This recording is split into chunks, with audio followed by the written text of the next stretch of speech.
Well, good morning, everyone. This is Charles Namey. Welcome to our small real estate group, a group that gets together, encourage one another, and we also learn from one another. Today, we have a special presentation by David Rodriguez, who is with the Phoenix, without the O, that is, group, and it's a credit repair group. They have been very successful. And their motto is we turn bad credit into buyers. And thank you, David, for joining us. And I'm going to turn it over to you.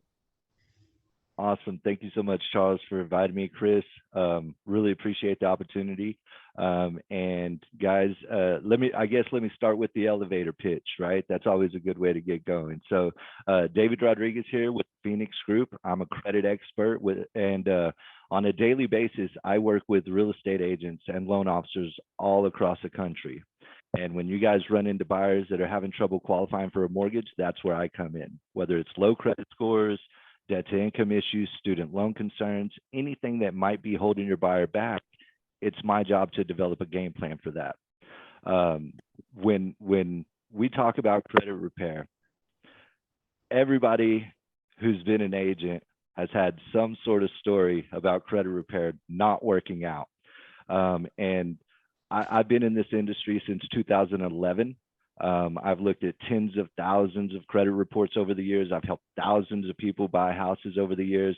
And one of the things that I realize is that on a daily basis, the hardest part of my job is going to be overcoming that past bad experience or overcoming the stigma of that people have of what they think I do as opposed to what I really do.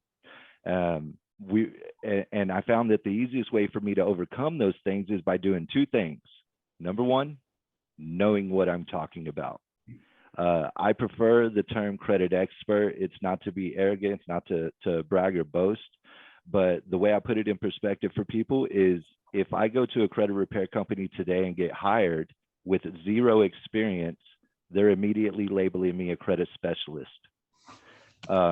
I think that I've earned the title of an expert because I do know this stuff inside and out.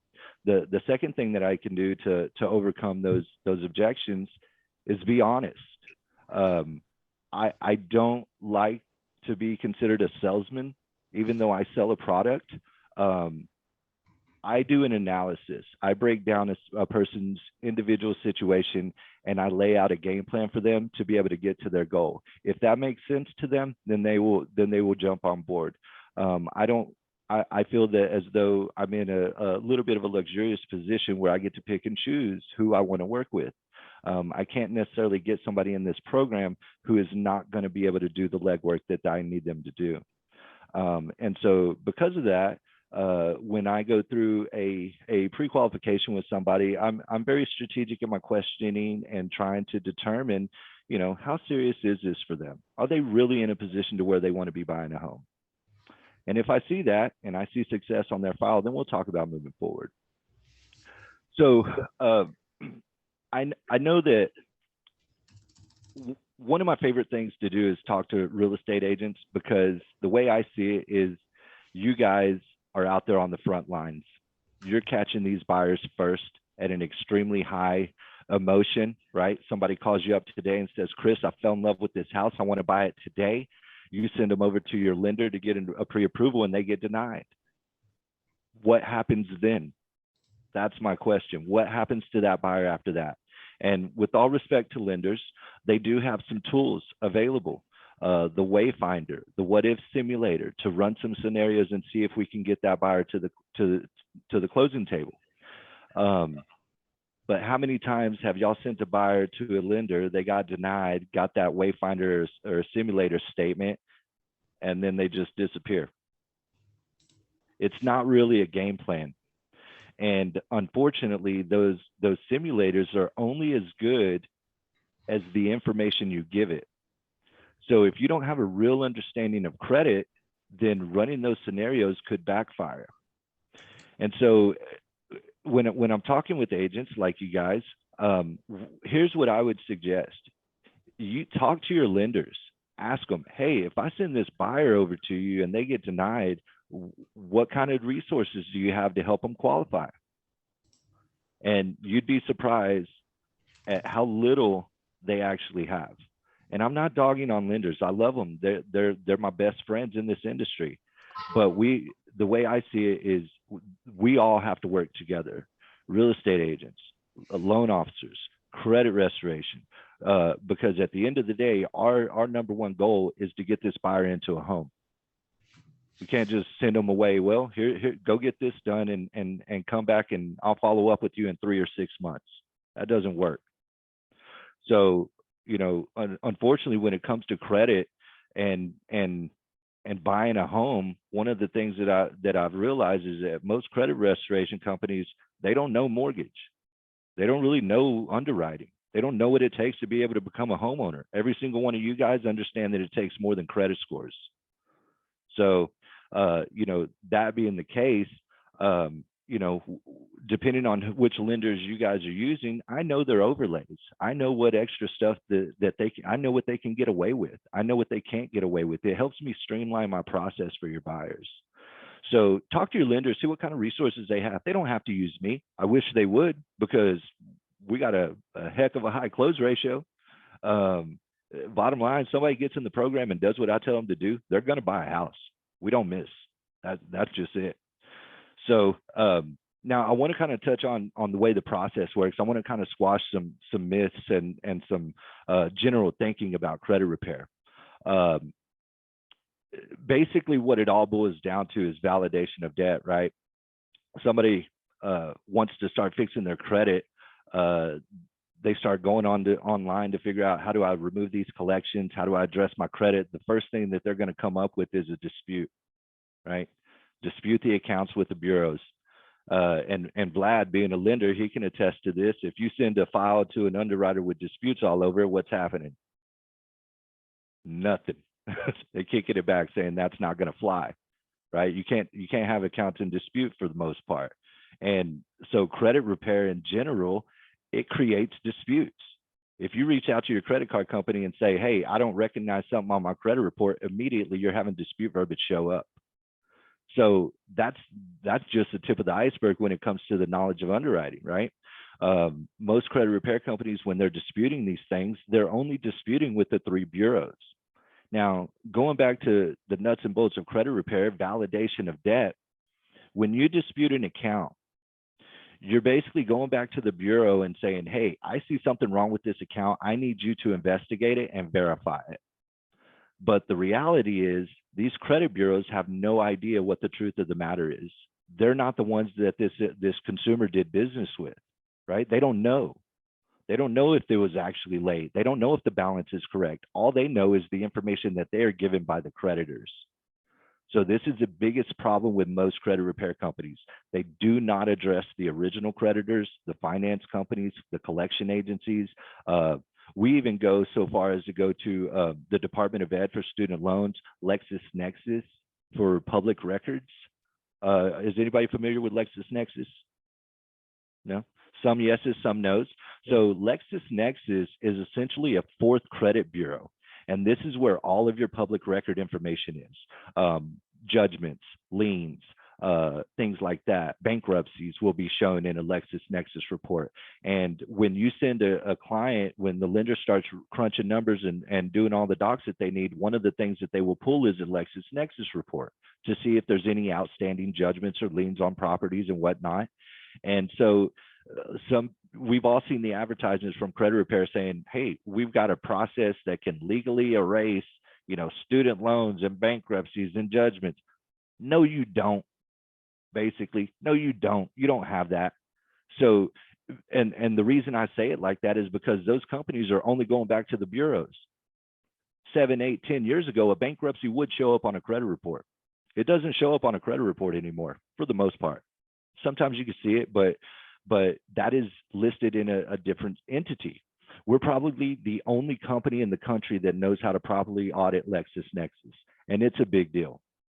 We've stopped government garnishment from student loan debts.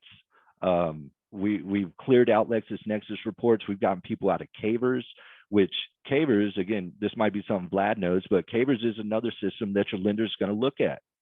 And Cavers is basically a database that holds government defaults.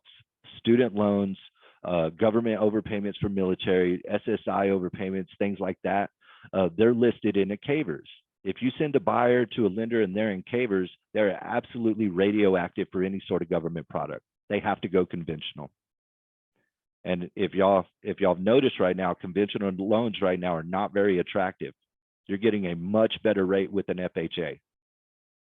So, you know, again, this goes back to thinking outside the box when we're talking about credit restoration. And like Charles mentioned earlier, one of our hashtags is we create homeowners. Another one of our hashtags that we throw out there is more than credit repair, because it is. This is more than just let me fix your credit. This is let me put you in a position to where you have real buying power and you can move forward with your financial life. I want people to go through this one time and be done, have a new understanding of how credit works and have the tools in place so that they could get past it. Now, kind of backtracking a little bit, I was explaining the way that dispute works, right?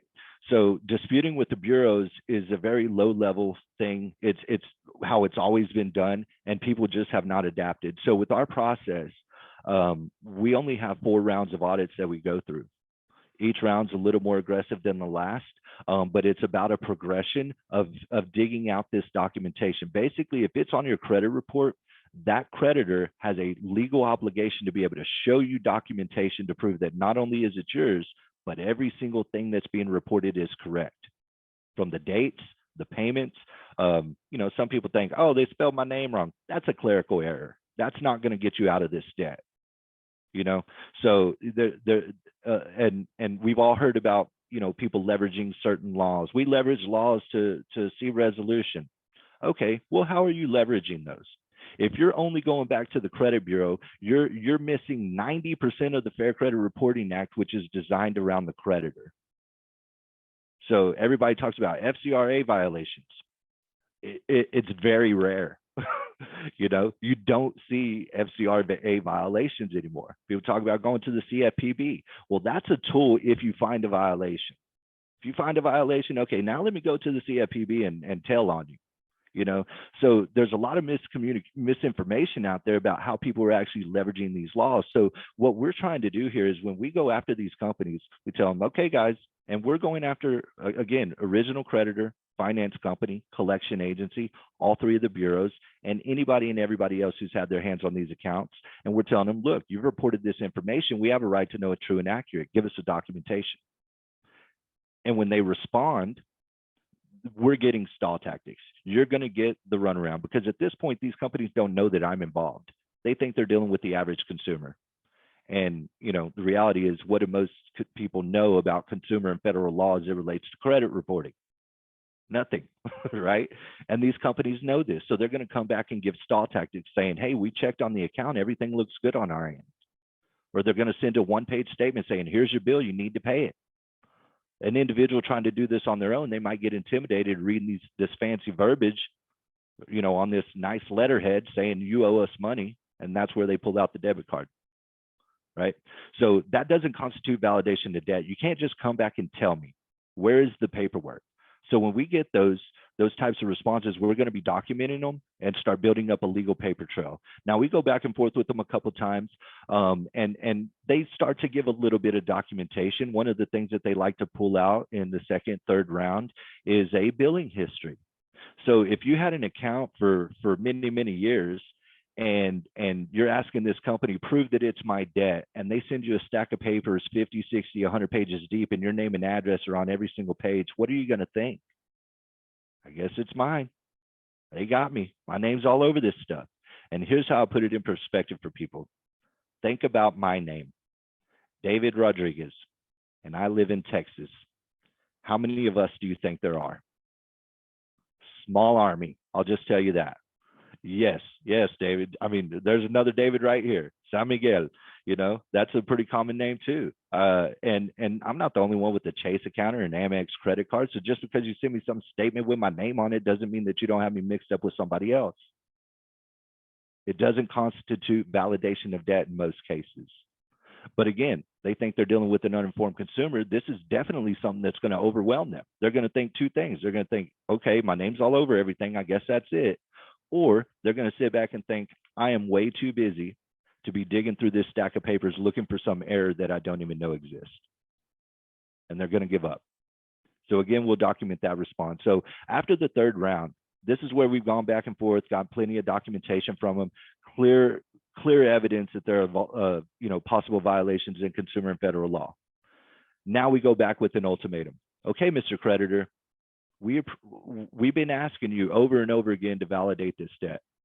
Based on what you've given us so far, we can show that you're potentially violating these laws here. And if you're not willing to comply, then, or if you're not willing to produce this documentation, then the law says that you need to remove this from my credit report. And if you're not going to do either one of those, Mr. Creditor, you're going to leave me no other option but to get an attorney involved. And we will make that threat. So this is actually how you leverage those laws. You have to build up the evidence. Deborah, you can attest to this. Discovery, right? Show me all the evidence. It's the same thing we're doing here in these first three rounds. Show me all the evidence you have. Now we've got this paper trail. We go back, give them this ultimatum. Get your you know what together, or remove this account. You're going to be talking to our attorney. And forgive me for using this term here. I don't want to offend anybody, but you can imagine how many Karens are sitting at home calling up creditors, telling them you better delete this stuff or I'm going to sue you, right? They hear it all day long. And so they may come back and try to call our bluff. And if that's the case, come on with it. Because in the last round of our audit process, we do actually partner with the local law firm. And one of these attorneys will step in. He's going to audit these creditors on the client's behalf and let them know, look, guys, we've been in contact with so-and-so since day one. And we see all their attempts to get resolution. We see all of y'all's responses where you're just bullying them. You failed to validate this debt up to this point, so now they had to hire me. So give us the paperwork, remove the account. And if you're not going to do either one of these, let us make you aware of this case law that we've been reviewing that shows that individuals have had to sue companies like you for doing this exact same thing you're doing to them. And if you're not willing to play ball, we're going to be telling our client here to seek these other means of resolution. And coming from an attorney's letterhead, that's going to carry a whole lot more weight than dealing with you or me. So, and I appreciate y'all letting me ramble on right there, but I wanted to give y'all a condensed idea about what our process is about. This is a lot more than just, hey, we're disputing this account. It's not mine, no recollection. At the end of the day, most clients, this is their account. So we're probably not going to get a deletion. Well, I won't say that. Happens all the time. But there's more to it than just validation. For instance, if I can show that there are clear violations in other areas, maybe they tried to strong arm, the client into paying something with some strong verbiage. Maybe they said, hey, you're about to be sued, something like that. You got to be careful with verbiage you put in writing, especially from the debt collector standpoint. And maybe we find some error like that. If that's the case, well, I don't care if they validated the debt. They violated the law over here. There's many different ways that you can generate a deletion. Now, that's just half of the pie. That's just half of the process. Sure, we want to clean up a credit report. We want to eliminate negativity. But what good is all that if we're not building positive? And there is a very strategic way that you need to build positive. A lot of companies out there, a lot of individuals, bless their heart, like we say in Texas, they want to be helpful, and they try to tell somebody, oh, you need some more positive credit. Let's go and get all these secure credit cards. It's not the way to do it, because the way I look at credit is obviously a risk factor. How risky are you? But it also tells me a story. And it doesn't lie. That what I see on the credit report, okay, you got First Progress, you got Open Sky, you got Credit One, you got all these credit cards, but you got 10 credit cards with $300 limits. I can smoke that with one. I got one credit card that'll eat up all those debts. You don't want to have $3,000 worth of credit on 5, 6, 7 different cards.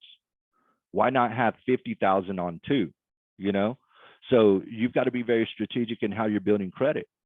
The good thing is I've got back doors into places where I can run people's information, see if they're going to get approved before we do the inquiry.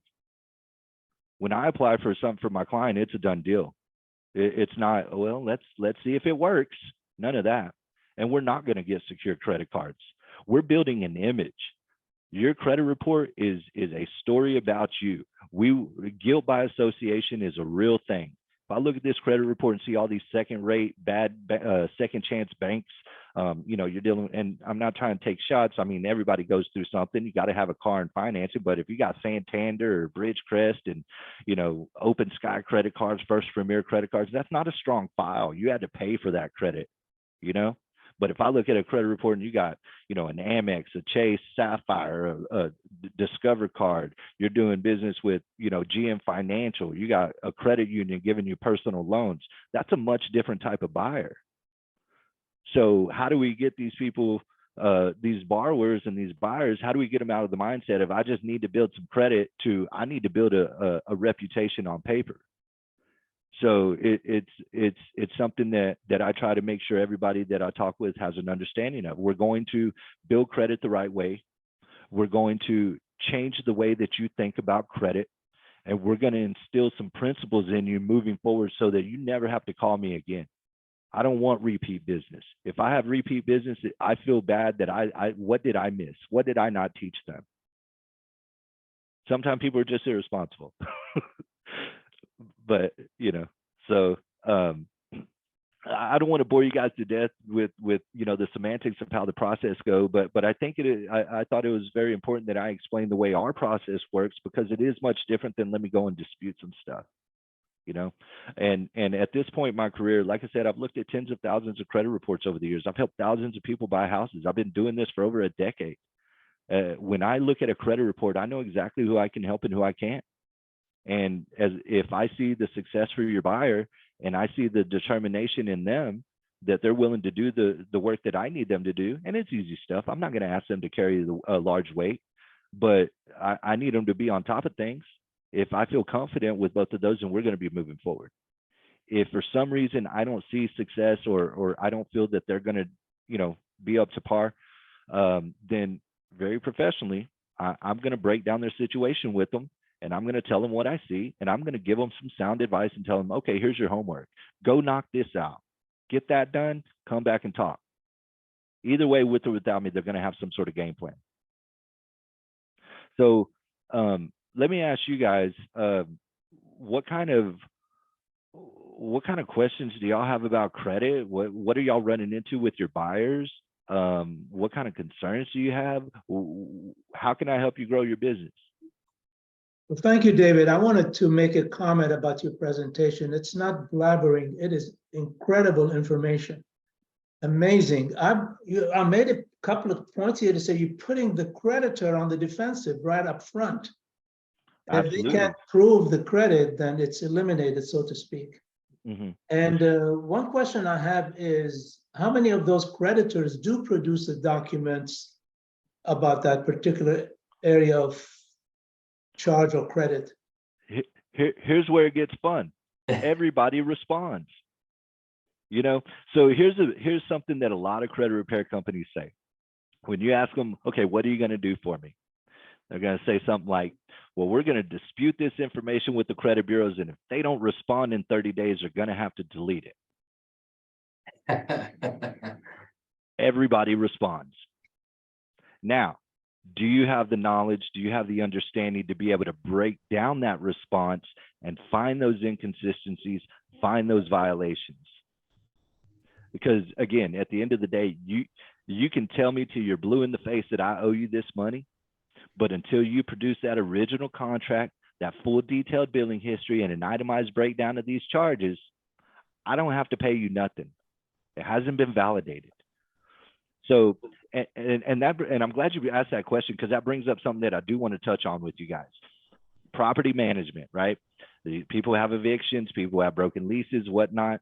Property management companies are an extremely high offender when it comes to debts.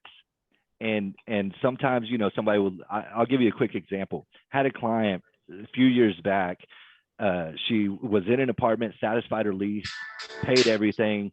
She even had a professional maid service come through and clean the apartment. I'm talking inside the stove, changes drip pans, changes the vents, light bulbs, blinds, everything spotless, right? Did a walkthrough, got signed off. Hey, your apartment's good. About a year later, she got noticed that there was a collection from this apartment complex for like $3,000. And she's freaking out. Obviously, I would be too. And so when we started going after it, it's not as easy as let me pick up the phone and tell them that they're wrong. It doesn't work like that, right? So you got to go through the process. We go through the process, start asking them for documentation. And one of the things that we absolutely must get from an apartment complex or a property management is an itemization of the debts. Show me how you came up with that number. What all are you billing me for? And going through this, you could see on there that they charge her $85 a piece to change batteries and smoke detectors. Seems a little excessive, right? Also like $700 to reglaze a tub. We had to change carpet. We did new paint. Well, come to find out, what they did was they were remodeling apartments and they tried to stick it with the last tenant. So it just so happened that as we're looking through all this paperwork, one of the attorneys came in the office, was, hey, what are you looking at? That looks like an apartment debt. Let me see it. Starts going through it. Oh, you can't charge for that. Can't charge for that. That's illegal. That's illegal. Okay, let me write him a letter real quick. So he sent out a letter to them, an audit, basically saying what he saw. We get a response about, 40, 50 days later, where this company is coming back saying, while we disagree with everything you're saying, in good faith, we're going to go ahead and disregard this debt. We'll remove it from our credit report. Okay, I'm okay with that. I don't need to get you in trouble now that you've learned, right? So the property management is those debts. We tend to be able to have more success than anybody else on those types of things, because again, property management gets sold to a collection agency. That collection agency, what kind of documentation did they get? Do they have the original lease agreement? Do they have the full detailed billing history? Do they have, the full record of what the bill is, the itemization? And a lot of times they don't. Now we can find that out by going through the audits, but if you're going to the credit bureau, you're never going to get that. David, I've got a question. So, oh, sorry, Deborah. When you get a creditor to remove the debt, is it just completely abolished wiped out, like from the moment they reported it, or Yeah, no, great question. So you can get a deletion at the bureau level, and I think this will explain it pretty well, Chris. Let's say you disputed something with the credit bureaus only, and it got removed, right? You'll receive a notification, okay, account's been deleted. But if it was the credit bureau that made the decision to delete that account, my question is, what actually happened to the ownership of the debt itself? Nothing. It stays where it's at. This is where you run into those horror stories where people say, oh yeah, things were going great, got a lot of stuff deleted, and then it all started showing back up. It's because you only addressed it at the bureau. Now, if I go back to the person that submitted that information to the credit bureaus for reporting, and they tell me in writing, we're unable to verify this account, so we're going to instruct the bureaus to remove it from the credit report, that's a permanent deletion coming straight from the supplier of data, right? So if they're going to retract their data and not report it anymore, it's gone. Now, let me do some CYA here. You still can see those debts get recirculated. Now, here's one of the ways that we prevent any debts from being sold and re-reported. Here's how we stay in front of that. Every single one of my clients have 4 rules. Don't talk to anybody about your credit. Don't apply for anything while you're in your program. Pay your bills on time. Do not miss any payments, and check your mail and send me the paperwork. So rule number 4, check in that mail and give me the paperwork. If we get that deletion letter from the creditor, this happens a lot with telecom, right? Cell phones, internet, cable, some medical bills as well. Those things get passed around. And so we might get a deletion from one of those credit collection agencies saying we're deleting it. But what they'll also say is we're going to be returning this account to our client. So they're going to give it back to the original creditor. And that original creditor could go and disperse it to another different collection agency. So now in the state of Texas, and most states, but in the state of Texas, before something hits your credit report, they are required by law to notify you in writing. So every single one of my clients knows to be checking that mail more than they check Facebook. So When something gets passed, they will get a letter one day, and it's going to say, hey, we've been assigned this account. You need to contact us right away to make arrangements to pay it. Now, if you continue to read these new collection letters, it'll say on there somewhere in a box, maybe bold or italicized, verbatim, unless you notify us in writing within 30 days of this letter that you're disputing any portion of this debt, we're going to assume it's accurate. We're going to continue our collection efforts, and we're going to report it to the 3 reporting agencies. They give you a 30-day window to challenge it.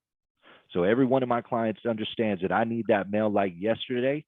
The minute that I get it, I'm going to be sending out an audit to that new collection agency saying, okay, you gave us 30 days. We're within that window. We're asking questions about this debt. Give me the original contract, full billing history, itemized breakdown of these charges. And if you challenge it within that time, they can't go and report it until that investigation's done.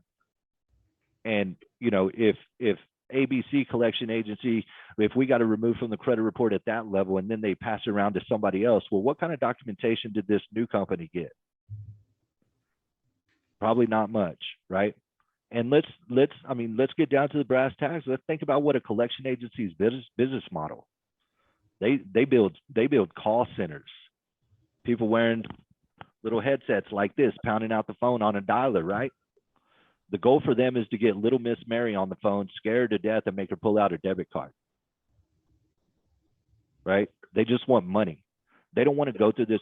You're asking me for a contract from 2017 from some other company? No, I don't have that. When I bought this debt up, I mean, I tell people, hey, you're not so special that this collection agency said, give me all of her debt. You know, they bought this stuff up in a giant portfolio package with thousands and thousands or tens of thousands of other accounts. And they're getting account numbers, balances, phone numbers, names, maybe, you know, a one-page statement. They're not getting original contracts. They're not getting full billing histories. They're not getting the true validation documentations, you know, and the goal for them is just pound out the phones, get some people on to make settlements, and we're going to win some and lose some, come out in the wash. I mean, there's a reason they're still in business, because they're making billions of dollars doing it that way. So the little losses here and there that they're not collecting on, it doesn't pay them. Deborah, you had a question.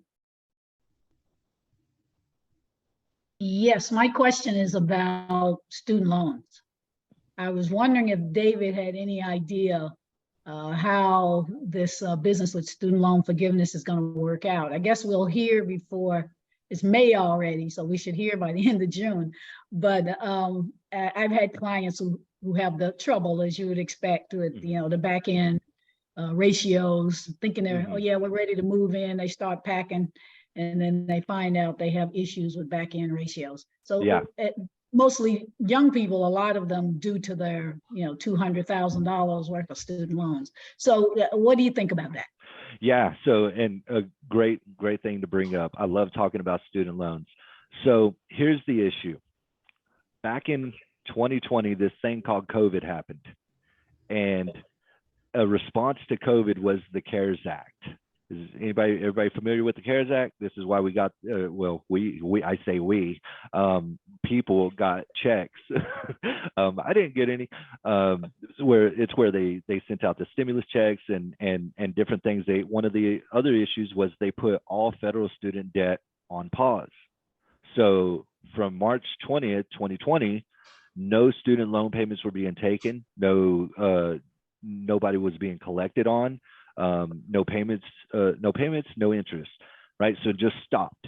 And in late 2020, started to see issues. I mean, we had a buying frenzy, right? It was crazy. Rates were amazing, and just the market was on fire. But one of the things that people were running into was, like you mentioned, the back end ratios, right? DTI was being affected because now these people are not making payments on their student loans.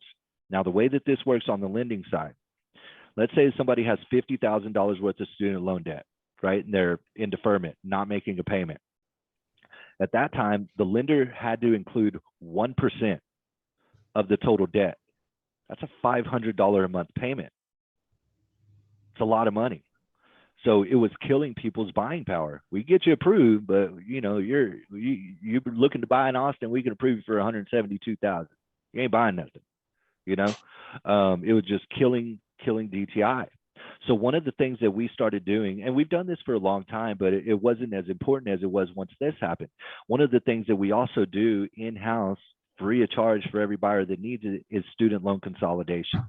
So what we were able to do is take those loans, consolidate them, get them started back up on a payment plan. And if we can take, on $50,000, if we can get them on, a payment that's comfortable for them, $100, $125 a month, whatever, well, that opens up $375, $400 a month in buying power.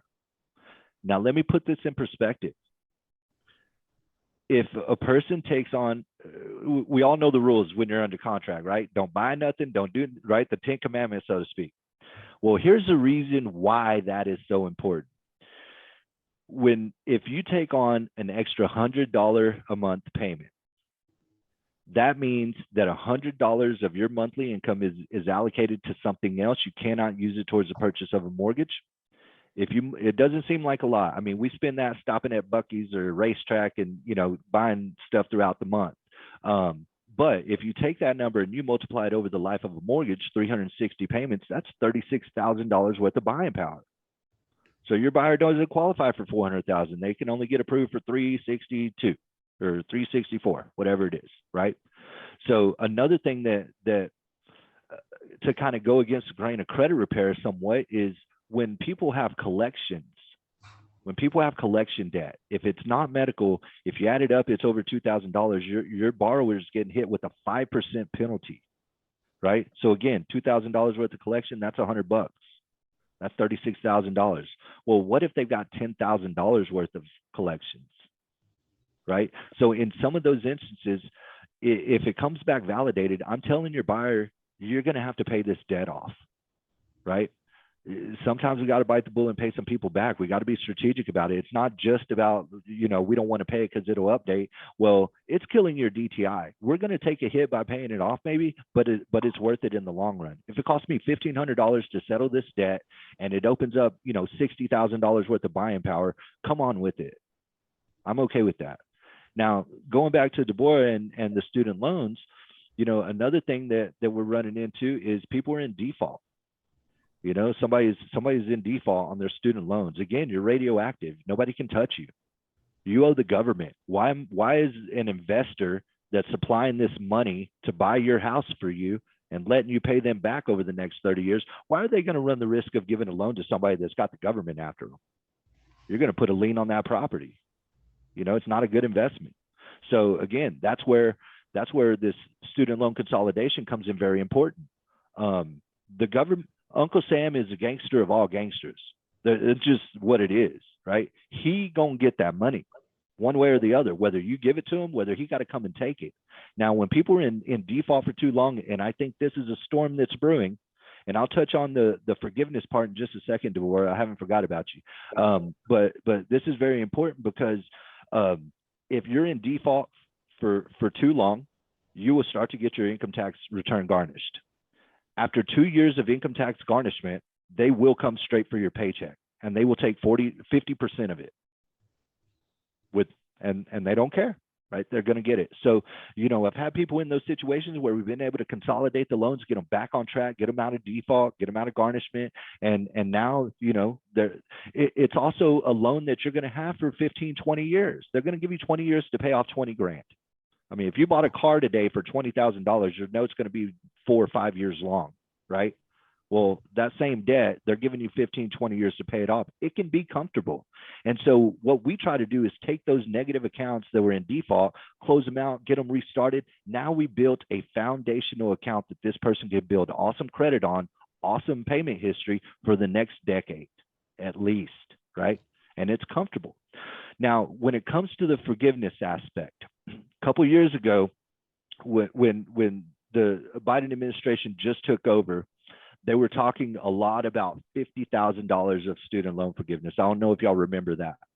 And it was, people were going crazy. Oh, this is going to be awesome. They're wiping out my student loans. So I went down the rabbit hole and said, okay, well, let me find out what's what. Started looking into the law, looking into what was actually written. And I made a blog post, put it on LinkedIn and some other places. But what I found out was in several studies, 2% of all the people that applied for student loan forgiveness actually got it. That means 98 out of 100 were denied. And the reason is they make it very, very difficult to understand how to go about starting that process. People think, oh, well, you know, I've been paying all my loans for 5, 6 years. All I got is a few more years to go. Teachers, people in public service, right? The public service federal loan forgiveness is something that people in nonprofits and government and teachers and educators, firemen, they can get forgiveness on their student loans after 10 years. But the way it's written is it has to be 120 consecutive on-time payments, no deferments, no missed payments, no forbearances, consistent on-time consecutive payments. If you do that, you can get the rest of your student loans wiped out.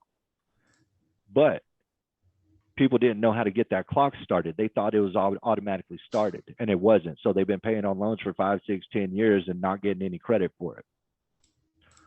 Now, the other thing that and this is my personal thoughts behind student loan forgiveness. We all know how the government is with money. And you're talking about trillions of dollars out there in student loan debt that is owed to the government. And the president, no matter who it is, you know, I'm not being partisan or anything here, but no matter who the president is, they do not have the legal authority to write an executive order to wipe out trillions of dollars of government money. That has to go through Congress. And do you think Congress is going to sit there and say, yeah, let's just not take this money? Never going to happen. Student loan forgiveness like that is never going to happen. I think that if it does, it's going to be a portion. And $10,000, $20,000, great, fantastic. That's going to give a huge boost to a lot of people. But the problem coming is, and this is something that I dug into in our research, any student loan forgiveness that they give, it's really just going to be going towards the interest that is accrued. So let's say that you borrowed $20,000. It's been 10, 15 years. You've never made a payment. And now your balance is increased to 50 grand. And if they wipe out $50,000 worth of student loan debt, you're not getting $50,000 wiped out. They're only going to wipe out a portion of your interest. You're still going to owe the principal. So I hope they do something, because it is an absolute rampant problem that I see daily. And unfortunately, the people with the most student loan debt are educators, teachers. I'm talking people stuck in jobs making, you know, anywhere from $50,000 to $70,000 a year. That's after they are seasoned veterans and you know, doing the extra stuff to get the pay increases. But they're stuck making $50,000, $60,000 a year with $300,000 worth of student loan debt, because when they first went to school, they said, oh, don't worry about it. You're going to be a teacher. You're going to get it all wiped out anyways. But now they're sitting there with $300,000 worth of student loan debt, not making a payment, getting hit with a 0.5% penalty. That's a $1,500 a month payment towards your buyer. So we can get them approved for $98,000. Student loans is a monster of its own thing. Again, going back to, you know, one of my passions being the youth, I want to share my knowledge with kids and get them prepared for real life. Student loans is another thing. It's so important and devastating to people. I've got a lady in Arizona. She's been in my program. We went through it, had success, but she couldn't buy because she's got $200,000 worth of student loan debt that she's hurting on. And she's like, well, David, nobody ever told me nothing. They just told me to keep putting them in deferment. And she borrowed $90,000 and she owes over $200,000 now because of the interest has accrued. She got these loans in 1996. They're almost 30 years old. It's crazy. So, you know, Isn't that misrepresentation by the government? good luck holding them accountable. No. Right. I mean, I can't say it's misrepresentation, because at the end of the day, it's right there in writing. But when these people are going to FAFSA and getting their student loans, you know, originally set up, sign here, sign here, sign here, sign here. That's it. And I can't blame them, because it's, you know, they just don't know. They just don't know. this is something that I've had to, go on my own journey with. I don't have student loans, thank God. I went to culinary school, Le Cordon Bleu, and then, it got shut down. And so they wiped out, I didn't have to pay nothing. I was like, cool, got me an associate's in culinary and didn't have to pay for it. But, it's one of those things that I see it so much and every single day. If I had a soapbox, I'd be on it about it.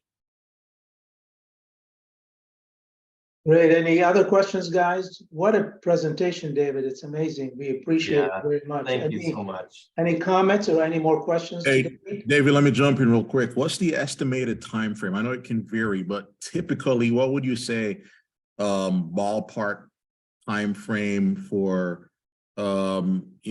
disputes to fall off for a credit report would take?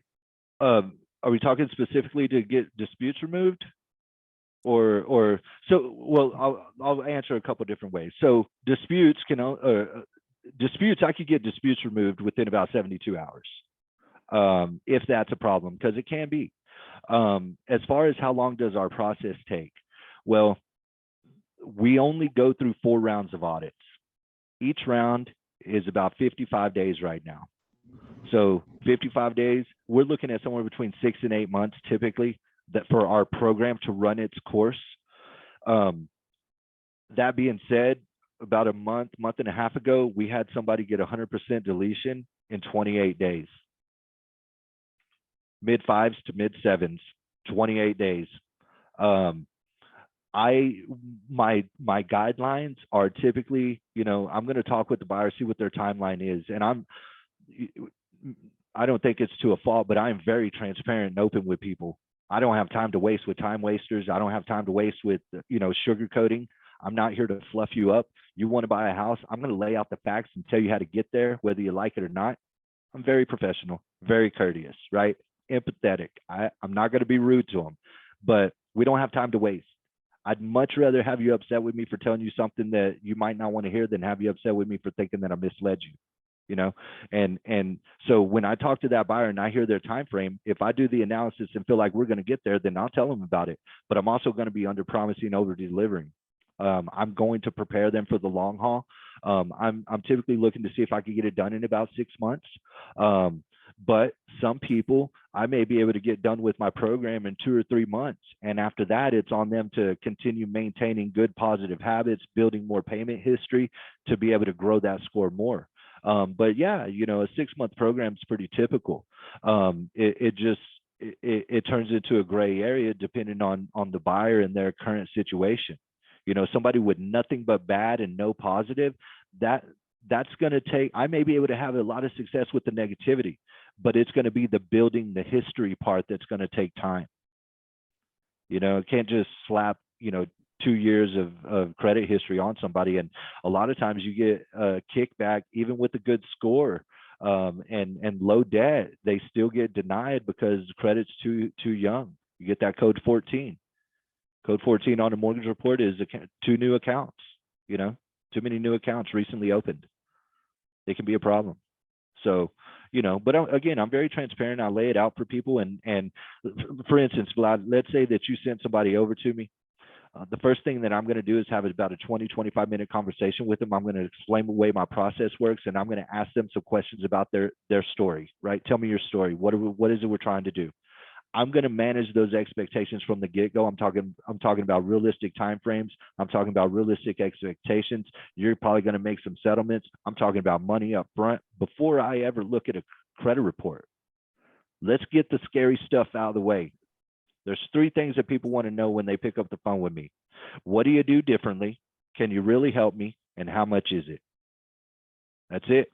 So, yeah. Every single